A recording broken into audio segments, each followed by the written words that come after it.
हाय।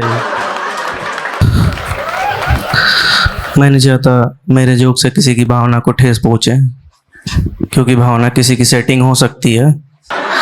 मेरे पापा से मेरा और उनका रिश्ता बाप बेटे वाला नहीं रहा, अब वो रिश्ता ननद भौजाई का हो गया। मैं कुछ भी करूं उनको अच्छा नहीं लगता। एक दिन हम सभी लोग पूरी फैमिली बैठ के खाना खा रहे थे। मैंने बोला खाना बहुत अच्छा बना है, तो कह रहे हैं हाँ, हराम का खाना किसको अच्छा नहीं लगता। भाई खाना बीच रास्ते में जाके अटका गले में, इसी बहाने पूरे घर वालों ने हाथ साफ किया। अरे जब पीटना ही था तो बता देते, मैं भी थोड़ा कुंफू कराटे सीख लेता। मैं अपनी लाइफ में कुछ भी करूं मेरे पापा को अच्छा नहीं लगता, क्योंकि अच्छा लगने के लिए मैंने कुछ किया भी नहीं है। एक बार मेरे पापा ये सोचते हैं कि हम दोनों जब आप कभी बात करते हैं तो उनका मुंह पूरब की तरह होता है, मेरा पश्चिम की तरह होता है। वो ये सोचते हैं कि कभी तो मेरा सूरज उगेगा। मैं ये सोचता हूँ कि कब ये जाए और रात हो कि मैं छत पे चांद देखने जाऊं। चांद से याद आया, मुझे भी एक बार प्यार हुआ था, जोर से लगा था, कर लिया मैंने।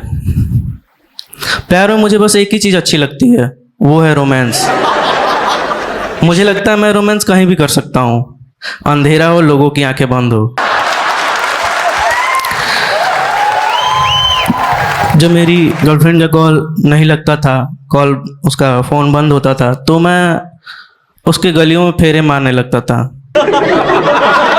एक बार कुत्ता दौड़ा लिया, भाई बारिश हुआ था, और जब कुत्ता दौड़ाया तो बिना बुलाए मैं उसके घर में घुस गया। इतना तेज स्लिप किया।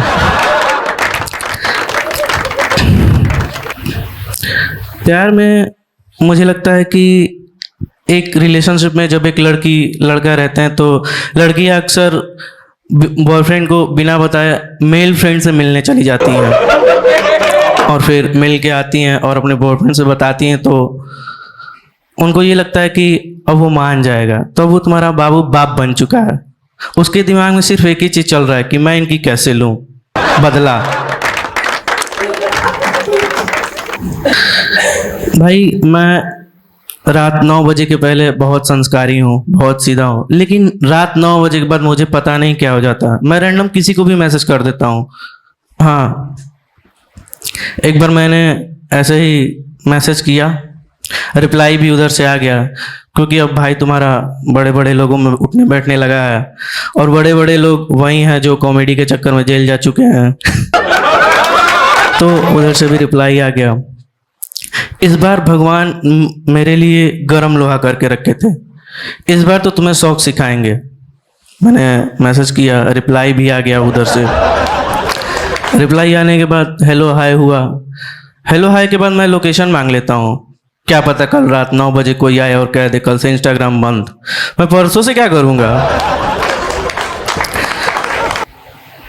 तो हेलो हाय के बाद जब आप एक रिलेशनशिप में आते हो, डेट पे जाते हो, तो प्यार मोहब्बत की बातें होती है, खाते हैं पीते हैं, रोमांस होता है, ये सारी चीज़ें हुई।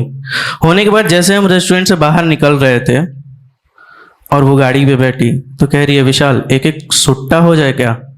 भाई ट्रांसफार्मर से भी तेज झटका लगा था उस दिन। मेरे खानदान में कोई नशा नहीं करता, और ये मैं कैसे ठेके का टेंडर ले लिया हूँ जो हवा हवा की बातें कर रहा है, खाई भी नहीं है। वहाँ मेरे दिमाग में सिर्फ एक ही चीज़ चल रही थी, वो देखा तुम लोगों ने नवाजुद्दीन बोलता था तेरी माँ, मैं वहाँ तो कुछ नहीं बोला। अब मैं करूँ भी तो क्या करूँ, ये सिचुएशन मेरी लाइफ में पहली बार था। दोस्तों से भी नहीं बता सकता, क्योंकि कुछ दोस्त नशेड़ी है, लोकेशन ही मांग लेते।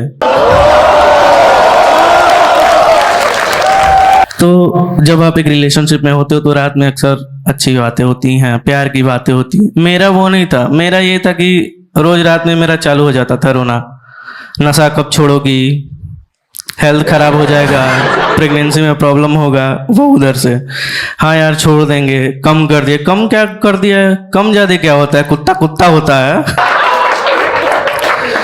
अभी हम नशा मुक्ति केंद्र चला ही रहे थे, तब तक उधर से वो क्या कहते, विशाल हम लोग शादी कब करेंगे। और मैं अपने घर वालों से क्या बताऊं? सुशील है, बस सिगरेट फूकती है, सुबह जल्दी उठती है 12 बजे, और पूजा पाठ तो इसके सिलेबस में ही नहीं है। तो कहती है ये सारी बातें घर वालों को बताना ही क्यों?